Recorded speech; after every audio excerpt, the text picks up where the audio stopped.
네. 할렐루야. 하나님 말씀 한 끼를 맛있게 먹는 블레싱 원테이블의 최정원 집사입니다. 네, 5월은 가정의 달이라고 하잖아요. 지난주부터 교회를 올 때마다 이렇게 손에 선물들을 많이 가지고 가시는 걸 보니까 정말 뭔가 풍요로운 그런 느낌이 드는 것 같아요. 특히 어제는 어버이날이었는데 아버지가 되시는 목사님, 부모님이 되셔서 부모님에 대한 마음을 좀 더 깊이 이해를 하시겠어요. 그렇죠. 아무래도 제가 이제 제 딸을 사랑할 때마다 부모님이 나를 이렇게 사랑하셨겠구나라는 것을 이제 생각이 많이 들고. 우시는 거 아니죠? 아니, 코가 거저 맹맹하네. 그 성경에 보면 약속 있는 첫 번째 계명이 부모님을 공경하라잖아요. 사실 부모님들이 쑥스러우셔서 그런 말씀을 많이 못 하시는데 분명히 하나님이 약속하신 축복의 말씀이니까 항상 그 부분들을 이렇게 잘 양육하시고 또 아이들도 잘 양육해 주셔서 하나님의 약속을 이루시는 그런 가족들이 됐으면 좋겠습니다. 네, 네. 오늘 말씀대로 목사님 말씀해 주시죠. 네. 오늘 말씀 재료는 고린도전서 12장 1절 3절 말씀으로 성령이 이끄시는 삶이 축복입니다라는 말씀이었는데요.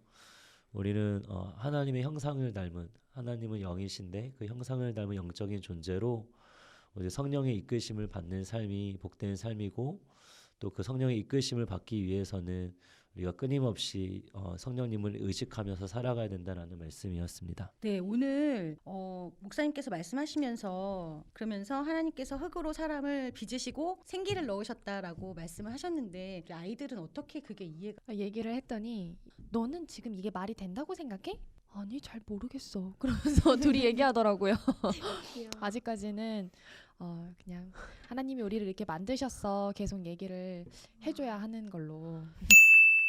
근데 참 이 오늘 목사님께서 성령님에 대한 얘기를 지금 몇 주째 계속 하시고 계시지만 사실 성령이 없이는 오늘 주제가 귀결됐던 게 성령이 아니고서는 주라고 부를 수 없다. 그러니까 성령님이 계시기 때문에 우리는 성령님이 계신지 안 계신지 잘 모르면서 교회 왔다 갔다 하는 것처럼 보이지만 성령님이 아니고서는 교회에 올 수도 없고 하나님 말씀을 들을 수도 없다라는 말씀인데 오늘 진짜 3부에 목사님이 도입부에 그 말씀을 하셨어요. 성령님의 이끄심을 받는 삶에 대해서 말씀을 하시면서 우리 교육자님들은 3부 예배를 안 들으셔가지고 제가 혼자 들었는데요.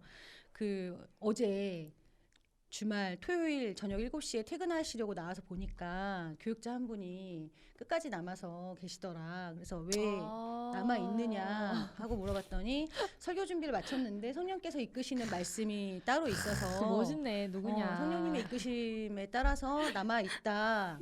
성령님의 뜻을 알고자 남아 있다라고 말씀하셨다. 그래서 멋있네. 여기 계신 교육자님들이 아니실까 제가 생각하고 여쭤봤어요.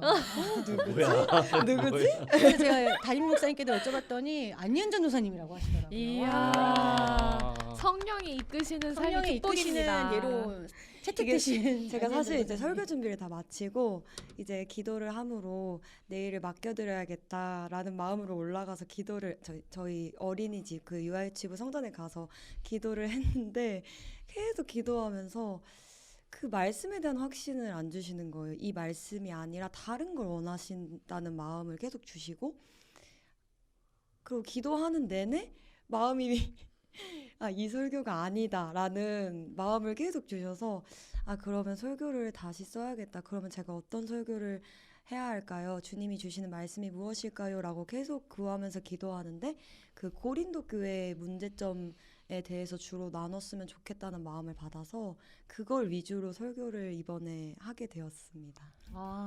오늘 사실 본문이 고린도 교회의 그 문제, 특히나 은사에 대한 문제로 발생됐던 그런 분쟁들 때문에 그 사도 바울이 쓴 부분을 목사님이 말씀하셨는데 원래 은사를 하시려다가 그 부분을 빼고 담임 목사님은 성령님의 인도하심에 따라서 1, 2, 3절을 하시고 우리 안희은 전도사님은 또 성령님의 인도하심에 따라서 또 뒤 후반절을 하셨나 봐요. 네. 멋지시네요. 역시. 어제 이 본문에 관한 그 말씀 찾다가 조용희 목사님이 이제 수요 강의 하셨던 그 영상이 있더라고요. 그래서 이 10장 1절부터 이제 11절까지 이제 쭉 말씀을 하시는데, 이제 목회자는 하나님께 말씀 받아야 된다. 그래서 힘든 거다 했는데 이렇게 또 말씀을 받는 우리 또 전도사님들이 강혜장 목사님뿐만 아니라 이렇게 또 사실 성령님의 민감한 삶이라는 거를 가장 최전방에서 이렇게 느끼시는 분들이 교역자님들이실 것 같아요. 어떻게 성령님에게 민감하기 위해서 어떤 삶을 살고 계시는지 좀 나눠주세요. 저는 아까 생각해봤어요. 성령의 민감함이 뭘까, 민감의 인도하심이 뭘까라고 생각했는데 이제야 생각이 났어요. 아 그래요? 예수님을 믿지 않았을 때는 제가 착하게 살았지만 친구들이랑 관계 때문에 제 마음은 그렇진 않지만 친구들에게 막 욕하고 또 잘 놀리는 사람이 인기가 많았거든요, 남자친구들한테. 그리고 이제 예수님을 중학생 때 영접하고 나서 중학생은 더 심하잖아요, 그런 것들이. 사춘기도 왔을 때여서 제 생각과 마음은 그런 이제 좋지 않은 친구들이랑 재밌게 놀고 싶고 약한 친구들을 놀리고 싶었던 제 마음인데 그 제 마음의 그 찔림과 양심은 못 그러겠는 거예요. 더 제 마음은 그런 좋지 않은 친구들이랑 놀고 싶은데 그게 찔림으로 안 되는 거예요. 입으로 이렇게 나오질 않는 거예요. 그래서 그런 것처럼 지금 제가 지금도 예수님을 믿고 성령님과 함께하고 있음에 죄를 아예 안 짓는 것은 아니지만 이렇게 죄를 비껴갖고 있는 삶은 성령님이 저에게 예민함과 그런 찔림과 양심을 주셔서 그런 죄에 대해서 계속 벗어나서 살고 있지는 않는가라는 생각이 들었습니다. 혹시 모태신앙이신 분? 저는 모태신앙이 아니에요. 목사님은? 전도사님 저 죄송해요. 모태신앙 아닙니다. 네, 그럼 지금 세 분은 모태신앙이고 저희 둘은 모태신앙이 아닌데 그 예수님을 만나기 전에 어떤 그런 삶 또는 예수님을 만났지만 여전히 내가 성령님의 인도하심이 아니라 마귀의 인도를 받았던 것 같다라는 생각이 들었던 경험들이 있으세요? 네, 저는 고3 때 네. 제가 어느 대학을 가는 게 너무 궁금한 거예요. 그 앞으로의 미래에 대해서. 그래서 그러면 안 되는데 타로점을 엄청 보러 다녔어요. 그것도 엄청 한 번이 아니라 네, 엄청 오래. 그것도 막 홍대나 이런 또 그쪽이 유명하다 그래가지고 홍대에 되게 많아요, 타로점 가게가. 네, 네, 그래서 이게 지점마다 그러니까 한 사람 얘기만 들으면 안 되니까 지점마다 가서 들어야겠다 해가지고 점을 그렇게 계속 봤었어요. 뭔가 미래에 대한 궁금함 때문에. 그분들이 맞추셨나요? 그냥 똑같은 소리였어요, 다. 뭐 좋은 대학은 못 갈 것 같고 그렇겠죠. 이미 여기 점을 보러 왔으니까 당연히 그 시간에 공부를 하고 있겠죠. 좋은 대학을 갈 친구라면. 그래서 좋은 대학은 못 갈 것 같고 막 이런 얘기만 들었어서. 갑자기 정신 얘기하니까 저 복권 산 생각이 나는데 딱 봐도 복권 산 이게 뭐야?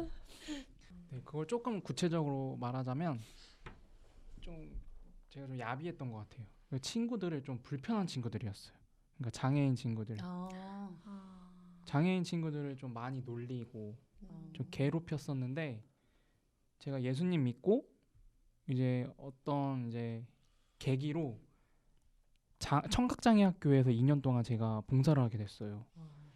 그때부터 장애인에 대한 생각과 그런 것들이 확 바뀐 거예요. 180도. 그래서 이제 이렇게 주의 종으로 이렇게 헌신하게 된 것도 결국 장애인들을 위해서 섬기고 헌신하겠다라는 그 마음을 갖고 제가 이렇게 온 거거든요.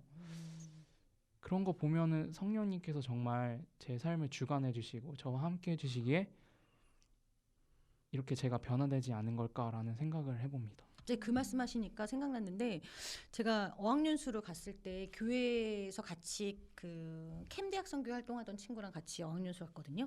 하루는 저한테 와서 너무 상처를 받는다는 거예요. 제가 항상 바보라고 말하는 게. 저는 정말 그 의도가 없이 그냥 추임새처럼 한 거였는데 약간 살짝 억울하기도 했었어요.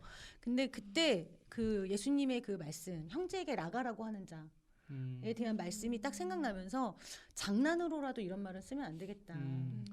그 친구가 그렇게 받아들였다는 걸 보면서 내가 농담으로 하는 말이 이렇게 크게 상처를 줄 수가 있구나 하면서 그때 굉장히 회개하고 그때부터 누구한테 그런 얘기 하지 않으려고 지금도 툭 나올 때 있어요. 근데 안 하려고 애를 쓰거든요.